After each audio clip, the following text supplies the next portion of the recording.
ചൂട് ചായക്കൊപ്പം കഴിക്കാൻ നല്ല മൊരിഞ്ഞ ഒരു 4 മണി പലഹാരത്തിൻ്റെ റെസിപ്പിയുമായിട്ടാണ് ഇന്ന് വന്നിരിക്കുന്നത്. അതിനായിട്ട് ഒരു ബൗളിലേക്ക് ആദ്യം തന്നെ അര കപ്പ് തൈരാണ് എടുത്തിരിക്കുന്നത്. ഫ്രഷ് ആയിട്ടുള്ള തൈരാണ് ഞാനിവിടെ ഉപയോഗിച്ചിരിക്കുന്നത്. അര ടീസ്പൂൺ ഉപ്പ് ചേർത്ത് കൊടുക്കാം. അതിൻ്റെ കൂടെ തന്നെ അര ടീസ്പൂൺ ബേക്കിംഗ് സോഡ കൂടെ ചേർത്തിട്ടുണ്ട്. ഇത് നന്നായിട്ട് തന്നെ ഒന്ന് മിക്സ് ചെയ്തെടുക്കാം. ബേക്കിംഗ് സോഡയും തൈരും റിയാക്റ്റ് ആയിട്ട് നന്നായിട്ട് പതഞ്ഞ് വരും. ആ ഒരു സമയം വരെയാണ് ഇത് നന്നായിട്ട് മിക്സ് ചെയ്തെടുക്കേണ്ടത്. ഉപയോഗിക്കുമ്പോൾ ഫ്രഷ് ആയിട്ടുള്ള തൈര് ഉപയോഗിക്കാൻ വേണ്ടി ശ്രദ്ധിക്കുക. അപ്പോൾ പുളിപ്പ് കുറവായിരിക്കും. ഇനി ഇതിലേക്ക് അര കപ്പ് ഗോതമ്പ് പൊടി ചേർത്തിട്ടുണ്ട്. അതിൻ്റെ കൂടെ തന്നെ അര കപ്പ് മൈദ കൂടെ ചേർത്തിട്ടുണ്ട്. നിങ്ങൾക്കിത് മുഴുവനായിട്ടും ഗോതമ്പ് പൊടിയിലോ അല്ലെങ്കിൽ മൈദയിലോ തയ്യാറാക്കി എടുക്കാവുന്നതാണ്. ഒന്ന് മിക്സ് ചെയ്തെടുത്തതിന് ശേഷം ഇതിലേക്ക് 2 ടേബിൾ സ്പൂൺ വറുത്ത നല്ല ഫൈനായിട്ടുള്ള അരിപ്പൊടി കൂടെ ചേർത്ത് കൊടുത്തിട്ടുണ്ട്. നല്ല ക്രിസ്പി ആയിട്ട് കിട്ടാൻ വേണ്ടിയിട്ട് സഹായിക്കും. ഇനി ഇത് നന്നായിട്ട് തന്നെ ഒന്ന് കുഴച്ചെടുക്കാം. ആദ്യം ഒന്ന് മിക്സ് ചെയ്തെടുത്തതിന് ശേഷം വെള്ളം കുറച്ചായി ചേർത്ത് ഒരു കുഴഞ്ഞ രീതിക്കുള്ള കൂട്ടാണ് തയ്യാറാക്കി എടുക്കേണ്ടത്. ഇതുപോലെ കൂട്ടൊന്ന് തയ്യാറായി വന്നതിന് ശേഷം ഒരു 2 മിനിറ്റ് നേരം കൈയെടുക്കാതെ നല്ല പോലെ തന്നെ ഒന്ന് മിക്സ് ചെയ്തെടുക്കണം.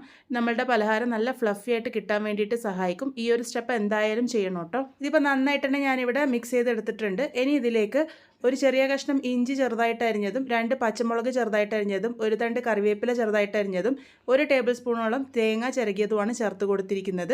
അതുകൂടെ ചേർത്ത് നല്ല പോലെ തന്നെ ഒന്ന് മിക്സ് ചെയ്തെടുക്കാം. എന്നിട്ട് ഈ ഒരു കൂട്ട് റെസ്റ്റ് ചെയ്യാൻ വേണ്ടി വെക്കണം. മിനിമം 2 മണിക്കൂർ നേരത്തേക്ക് എന്തായാലും റെസ്റ്റ് ചെയ്യണം. 2 മണിക്കൂറിൽ കൂടുതലായാലൊന്നും കുഴപ്പമില്ല. ഇത് കൂട്ടി കഴിക്കാൻ ഒരു ചട്നി കൂടെ തയ്യാറാക്കുന്നുണ്ട്. മിക്സറിൻ്റെ ചെറിയ ജാറിലേക്ക് 1/4 കപ്പ് തേങ്ങ ചിരകിയത് ചേർത്തിട്ടുണ്ട്. അതിൻ്റെ കൂടെ 3 പച്ചമുളകും ഒരു പിടി മല്ലിയില ചേർത്തിട്ടുണ്ട്. ഇനി ഇതിലേക്ക് പുളിക്ക് പാകത്തിന് ഒരു ചെറിയ ഉണ്ട പുളി കൂടെ ചേർത്തിട്ടുണ്ട്. അര ടീസ്പൂൺ ഉപ്പും ആവശ്യത്തിന് വെള്ളവും ചേർത്ത് നന്നായിട്ട് ഇത് അരച്ചെടുക്കാം. ഇതിലേക്ക് ഏറ്റവും അവസാനമായിട്ട് കടുകും കറിവേപ്പിലയും താളിച്ചതും കൂടെ ചേർത്ത് കഴിഞ്ഞാൽ നമ്മളുടെ ചമ്മന്തി ഇവിടെ റെഡി ആയിട്ടുണ്ട്. നേരത്തെ തയ്യാറാക്കി വെച്ച കൂട്ടി ഞാനിവിടെ 2 മണിക്കൂർ നേരത്തേക്കാണ് റെസ്റ്റ് ചെയ്തത്. നേരത്തെ പറഞ്ഞതുപോലെ 2 മണിക്കൂറിൽ കൂടുതലായാലൊന്നും കുഴപ്പമില്ല. ഇനി ഇത് ഫ്രൈ ചെയ്തെടുക്കാം. എണ്ണ ചൂടാക്കാൻ വേണ്ടി വെച്ചിട്ടുണ്ട്. എണ്ണ നല്ലപോലെ ചൂടായി വന്നതിന് ശേഷം കയ്യിലൊരൽപ്പം വെള്ളമാക്കിയിട്ട് ഇതുപോലെ ചെറിയ ഉരുളകളാക്കിയിട്ട് പിഴിഞ്ഞെടുക്കാം.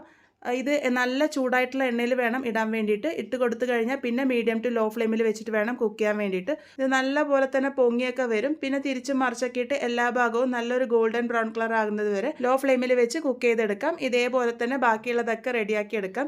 ചെറിയ ഉരുളകളായതുകൊണ്ട് തന്നെ ഇത് വളരെ എളുപ്പത്തിൽ നമുക്ക് തയ്യാറാക്കി എടുക്കാൻ വേണ്ടി പറ്റും. ഇതിൽ ടൈം കൺസ്യൂമിംഗ് ആയിട്ടുള്ളത് ആകപ്പാടെ റെസ്റ്റിംഗ് മാത്രമാണ്. ബാക്കിയുള്ള പ്രോസസ്സൊക്കെ ഈസി ആയിട്ടുള്ളതാണ്. ഇതിൻ്റെ കൂടെ തയ്യാറാക്കിയ ചട്നിയും ഇതിന് പെർഫെക്റ്റ് കോമ്പിനേഷനാണ്. എല്ലാവരും എന്തായാലും ട്രൈ ചെയ്ത് നോക്കൂ. നിങ്ങൾക്ക് ഒരുപാട് ഇഷ്ടമാവും. വൈകുന്നേരത്തെ ചായയുടെ കൂടെയൊക്കെ കഴിക്കാൻ വേണ്ടി പെർഫെക്റ്റ് ആണ്. ട്രൈ ചെയ്ത് ഫീഡ്ബാക്സ് ഒക്കെ പറയൂ കേട്ടോ.